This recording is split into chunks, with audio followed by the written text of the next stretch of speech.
Hi friends, आप सभी का स्वागत है हमारे अचीवर्स एकेडमी ग्रुप में। तो आज हम लोग डिस्कस करेंगे 9th क्लास का फर्स्ट चैप्टर केमिस्ट्री लघु उत्तरीय प्रश्न। तो चलिए पहला चैप्टर उदाहरण के साथ पदार्थ की परिभाषा लिखें। तो कोई भी वस्तु जो कुछ स्थान घेरे जिसमें द्रव्यमान आयतन हो और जो अवरोध उत्पन्न करे पदार्थ कहलाता है, जैसे लकड़ी, कागज़, बर्फ, जल इत्यादि इत्यादि। तो अब चलते हैं क्वेश्चन नंबर 2 पर।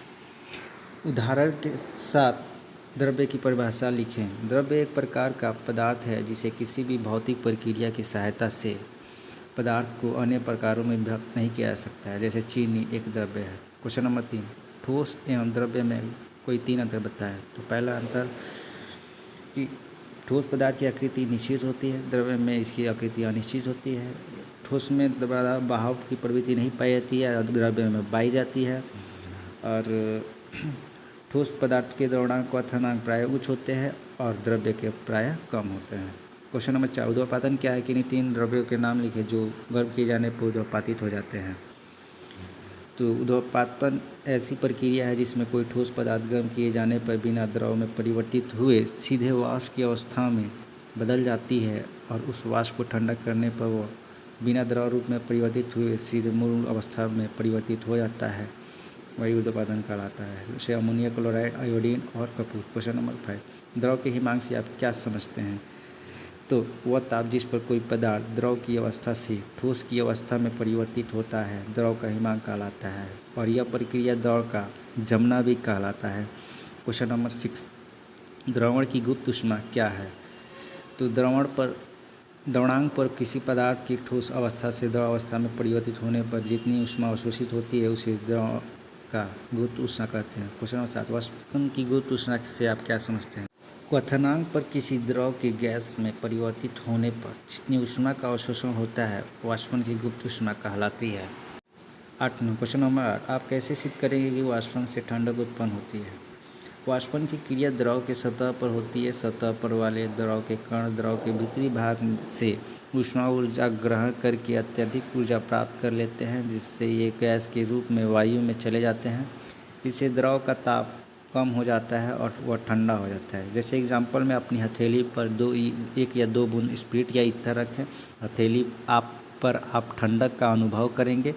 इसका कारण यही है कि हथेली पर रखे इन द्रव का वाष्पन होता है, इसके लिए आवश्यक ऊष्मा हमारी हथेली से प्राप्त करती है, इसलिए हथेली ठंडी हो जाती है। क्वेश्चन नंबर 9, संघनन क्या है, गैस का संघनन कैसे किया जाता है। पदार्थ की गैसीय रूप का द्रव रूप में परिवर्तन गैस का संघनन कहलाता है। गैस पर दाब बढ़ाकर उसका ताप कम करके संघनन किया जाता है। गैस पर दाब बढ़ाने पर गैस के कण परस्पर काफ़ी निकट आ जाते हैं, जिससे अंतराणु का आकर्षण बल काफ़ी बढ़ जाता है, जिससे गैस द्रव रूप में परिवर्तित हो जाता है। क्वेश्चन नंबर 10, वाष्पन और क्वथन में अंतर स्पष्ट करें। तो पहला वाष्पन में स्वतः होने वाली प्रक्रिया है।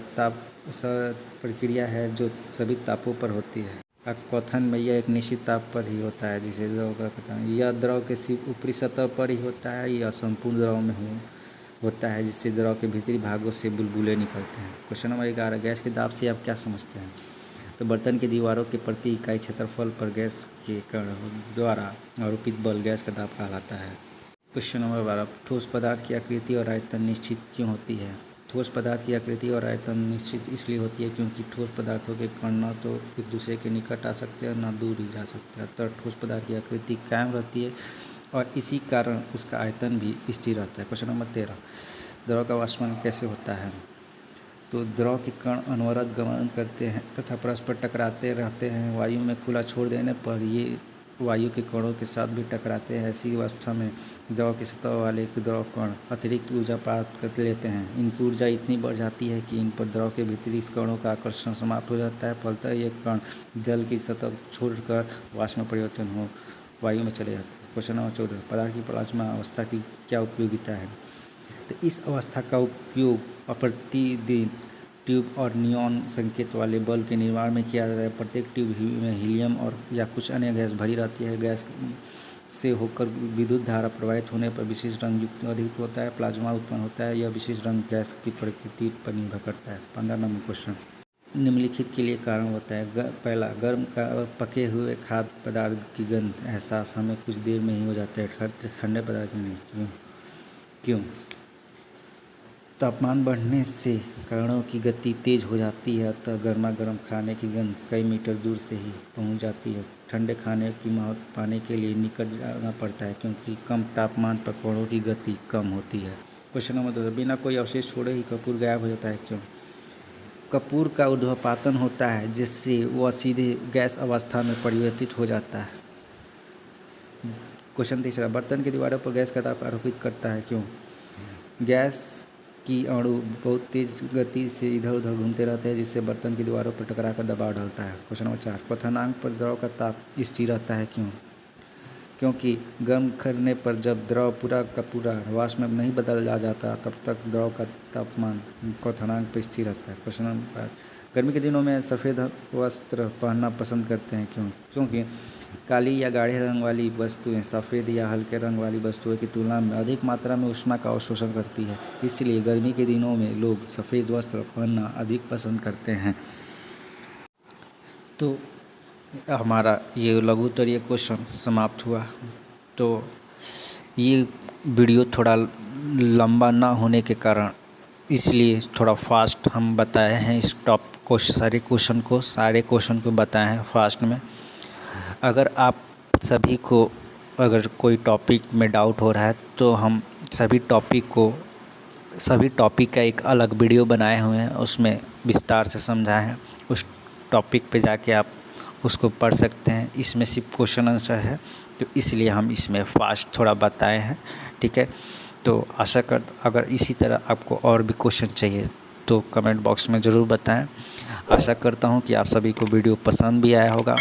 तो पसंद आया होगा तो हमारे चैनल को सब्सक्राइब करें, बेल आइकन को दबाएं और ज़्यादा से ज़्यादा शेयर करें।